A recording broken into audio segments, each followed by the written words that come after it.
Buenas tardes para todos. Agradezco la presencia del público, de los residentes y del tiempo para que ustedes también logren expresar sus ideas, otros para aclarar dudas o para también proponer soluciones, puesto que este es un tema que realmente no está escrito la última palabra.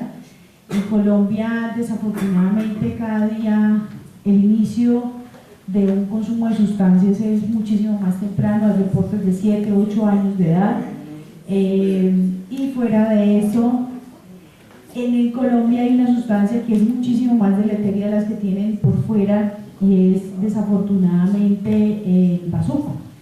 El bazuco es mucho más deleterio a nivel neurológico que el mismo crack, que es uno que podríamos decir que es el paralelo que se consume en países como Estados Unidos, Europa o en otros, y desafortunadamente en nuestra población no es raro encontrar niños de 12, 13 años que ya inician a consumir una sustancia como estas.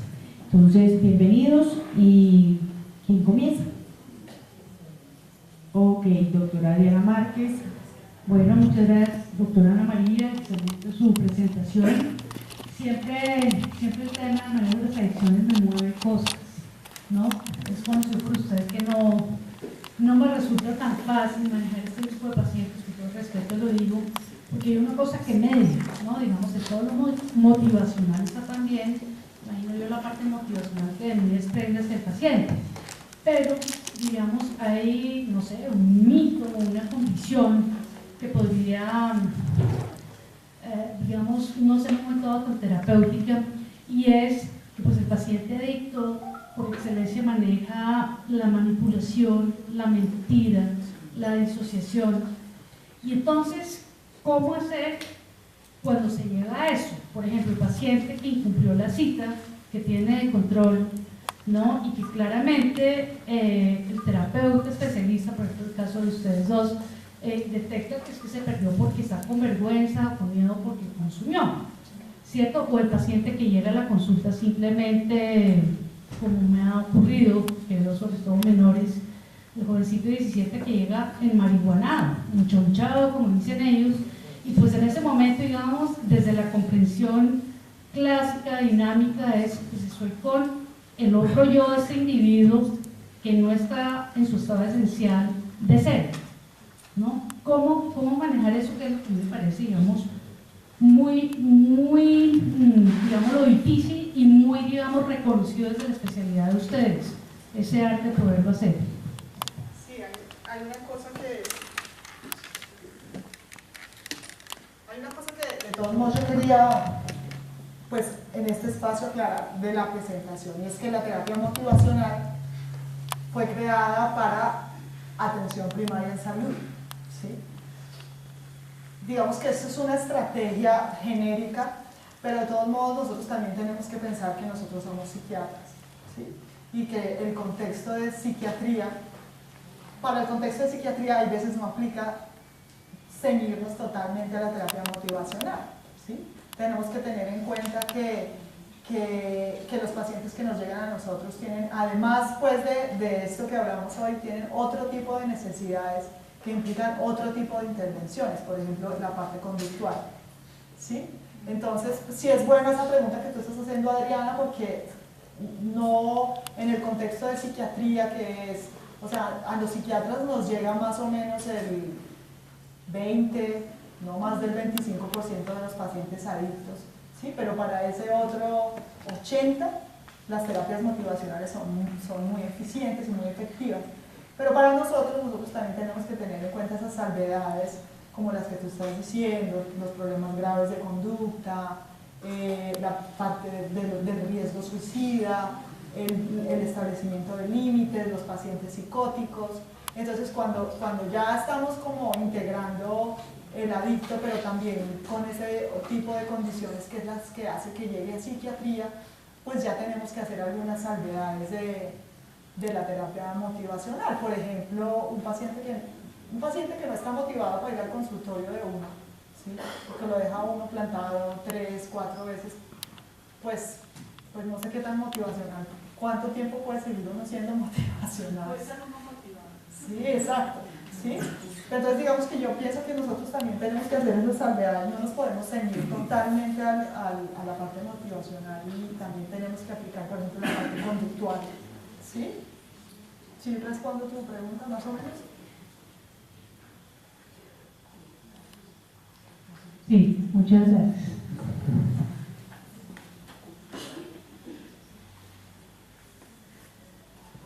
Mi nombre es Egidio Gómez, laboro como pediatra. Es la siguiente pregunta. Con respecto a los niños y a los jóvenes, cada vez hay más niños que son fumadores pasivos por sus padres en el hogar. Y volviendo al comentario que hizo nuestra moderadora, cada vez hay niños que están siendo inducidos a meter otro tipo de drogas como marihuana, bazuco, a muy temprana edad, sobre todo en los cinturones de miseria de Bogotá, que a nosotros nos llega. Este modelo que usted nos dio, estas intervenciones motivacionales, ¿ustedes manejan estos niños junto con los adultos o son modelos totalmente diferentes? ¿Y cómo los ayudan junto con sus padres? ¿Y si un padre es fumador? Bueno, tal vez, sí, qué pena, pero tal vez ese tipo de pacientes o ese tipo de población, diría yo más, aquí en la clínica Montserrat no es tan frecuente. Pero definitivamente, cuando uno tiene menores de edad, primero tenemos que recordar que hay un síndrome de maltrato infantil. Cuando yo tengo un menor de edad, edades de 7, 8 años, que ha consumido, que inhala bazuco, que inhala boxer, que consumió bazuco o marihuana, debe y hay que buscarlo. Una falta de atención, una falta de contención por parte de esa familia para con ese niño. Sí, usted tiene toda la razón. En ese núcleo familiar primario es muy probable, y la incidencia no es de no considerar, el número de padres que están comprometidos también es alto. Entonces, se comienza o se debería comenzar por retomar los núcleos sanos que hay, ¿sí? Usualmente son familias que tienen abuelas o abuelos o familia, comienza uno a manejar un poco más allá cuando el papá o la mamá están comprometidos, porque no van a entender que lo que está haciendo, que ya cuando uno tiene un padre y un niño a esa edad, en ambos el consumo, usualmente el padre es uno de los factores que hablaba la doctora Ana Bueno, para ir mostrando las resistencias que hay, ¿sí? O sea, mirar la resistencia que tiene el papá y mirar las consecuencias de seguir en esa resistencia. Entonces, ese es un punto que hay que comenzar a manejar usualmente. Cuando ya se entra en el proceso de motivación y todo esto, desafortunadamente en el manejo de las EPS les toca, porque muchos de estos papás vienen remitidos por el ICBF ya con demandas, ya con situaciones legales y seguimientos que les toca. Desafortunadamente, diría yo que es más complicado en la medida en que los papás van porque les toca, los niños van porque les toca, más no porque haya una real conciencia. Tienen miedo a que les quiten la patria potestad o miedo a que los manden a institutos de ICBF o correccionales. Pero desafortunadamente en este momento la situación está así, pero igual también se puede seguir haciendo una terapia motivacional, no solo con el niño que se compromete, sino también con la familia. Sí, la respuesta es que sí, o sea, las intervenciones, yo no lo mencioné porque nosotros no lo hacemos acá, pero dentro de la evaluación de intervenciones en crisis y de trabajo social y con intervenciones motivacionales está la aplicación de escalas, ¿sí? que están adaptadas para menores. Entonces, lo que hacen es que hacen esta evaluación de riesgo y derivan, ¿sí? A partir de esta evaluación se puede decidir o se puede encontrar si el joven o el adolescente, ¿sí? o preadolescente está para intervención o para prevención, ¿sí? Pero eso deriva de una evaluación con criterios motivacionales y con aplicación de escalas adaptadas. Entonces sí, la respuesta es que sí.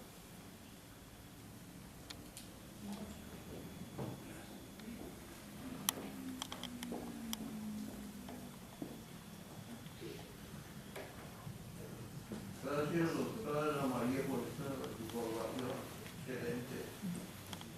pregunta es respecto a la comorbilidad de los pacientes. ¿Cómo se trata la comorbilidad con dos terapeutas o con el mismo terapeuta? Puede tratar el paciente con trastornos bipolares, trastornos de personalidad, que se ve mucho, muy frecuente.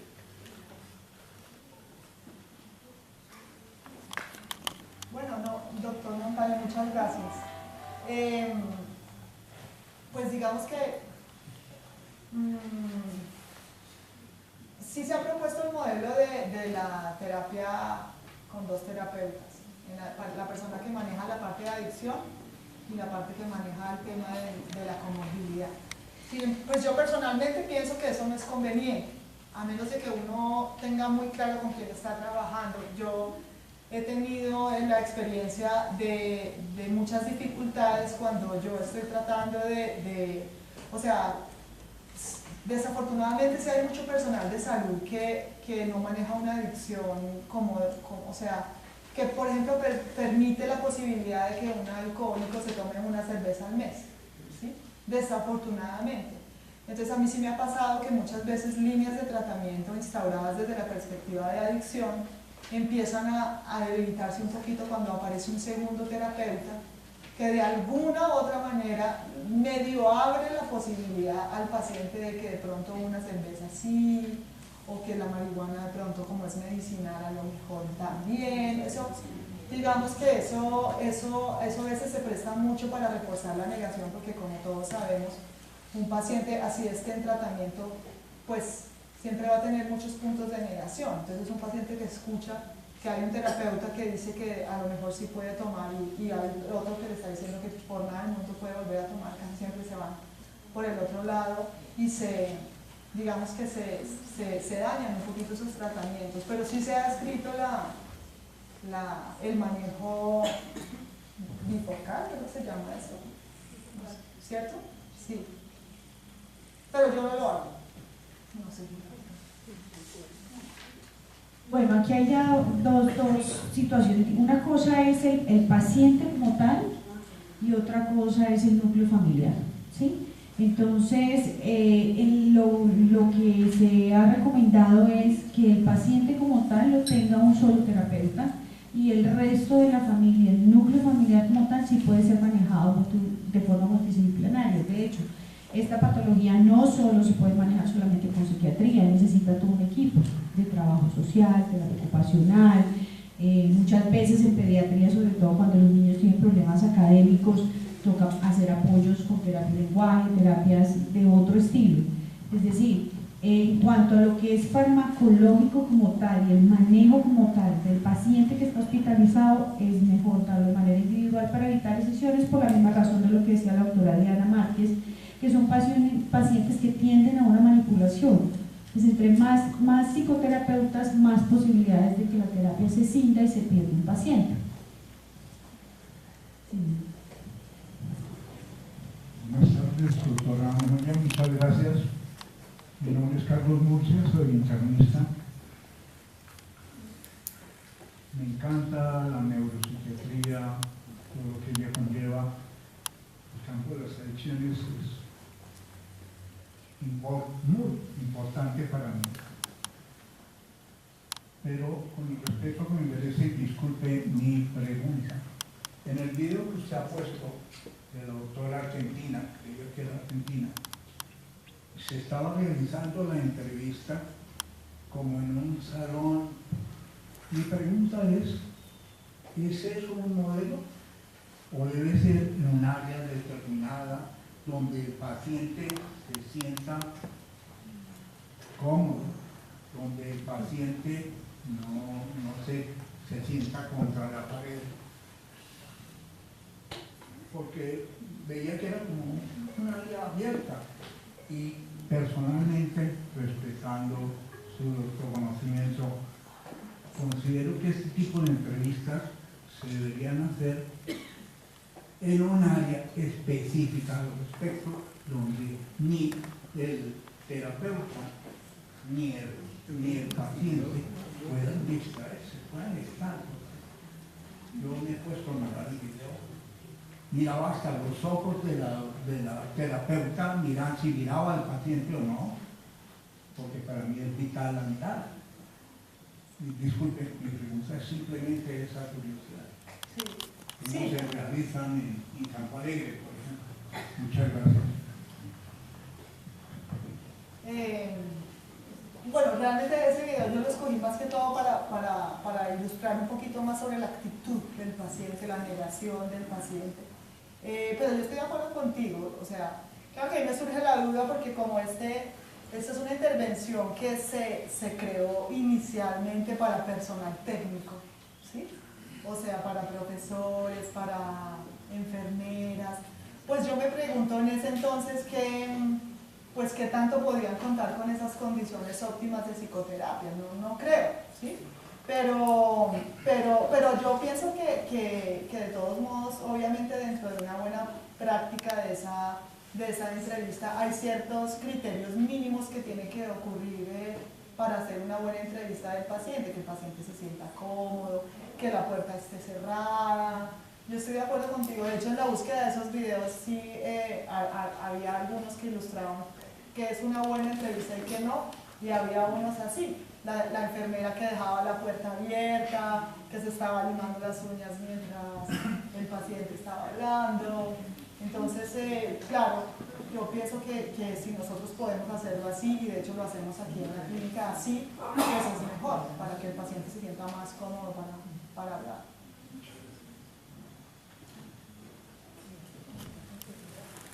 Doctora Ana, pues felicitaciones por la presentación. Me parece que esa terapia motivacional complicadísima, todo un entrenamiento con una precisión narrativa maravillosa. Mi pregunta era la siguiente. Las adicciones, yo nunca me ha gustado, como la Adriana. Hay unas patologías muy claras, como comorbilidades en ciertos estratos sociales, que son los que utilizan las metanfetaminas, las drogas de diseño, etcétera, y que culturalmente ahora la juventud tiene muchos encuentros sociales a nivel de esto, que es como lo más normal. Ese tipo de pacientes los encuentra uno que los que más son asiduos a todo este tipo de uso de este tipo de activadores del sistema nervioso son de estratos altos y tienen una patología comórbida muy clara, trastornos bipolares, trastornos de personalidad y las adicciones en las clases sociales muy bajas, pues por supuesto es el bazuco, la marihuana, adictos al maltrato. Ayer mandaron unos científicos ingleses un tipo de maltrato que están haciendo los niños, colgándolos y después de unas actividades alucinatorias buscando drogas que les den motivaciones nuevas. Pero yo sí hago como esa diferencia. Me pareció indudablemente aquí a la Monserrat nos llegan este tipo de crisis agudas que se ven en bienestar familiar. Esto es de seres humanos que todavía como que no se han graduado y la culpa es de la sociedad, de todos nosotros, de todos y cada uno de nosotros.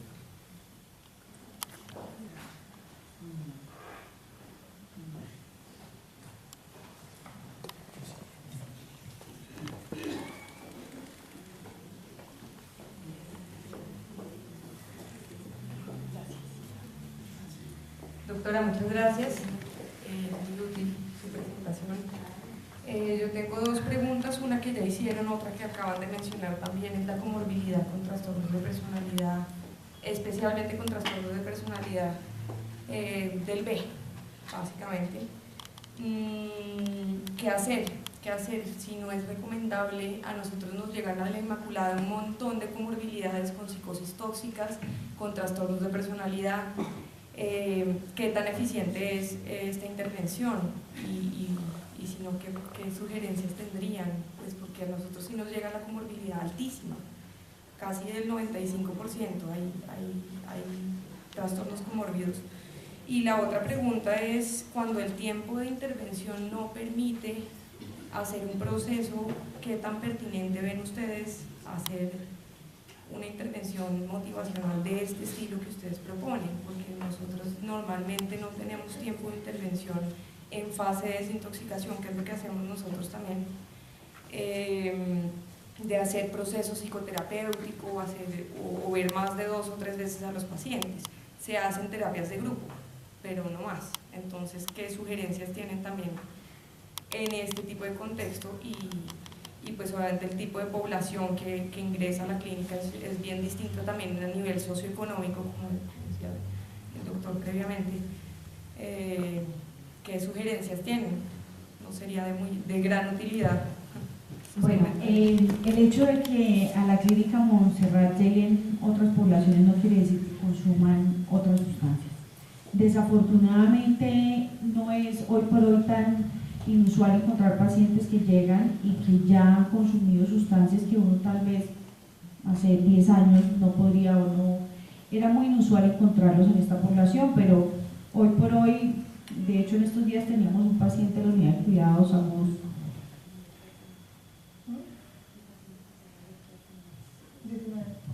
Ayer había precisamente un paciente en una abstinencia de bazuco. Y un paciente de 19 años, joven, con una capacidad adquisitiva para poder pagar tu programa, pero igual hay que hacer todo un proceso motivacional. Yo te entiendo porque yo trabajé también con EPS, con otro tipo de servicios. Bueno, realmente en Colombia, el que quiere pagar un programa privado, lo paga privado y punto, porque ninguna prepagada ni ningún seguro médico te paga un programa de más allá de ni siquiera el mes, te da solamente la desintoxicación y chao pescado. El resto, pero entonces ahí sí sigue, digamos que lo que hay que ver es hacer, en esos momentos lo que uno tiene que hacer es hacer conciencia de las consecuencias de una conducta, ¿sí?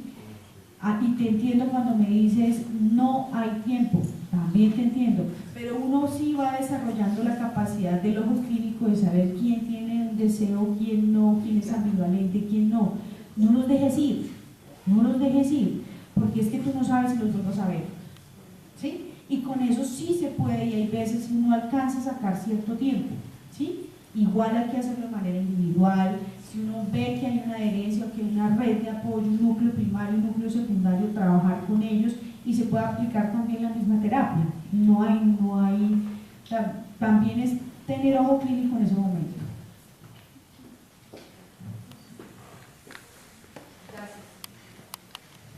Bueno, yo también quería preguntarle si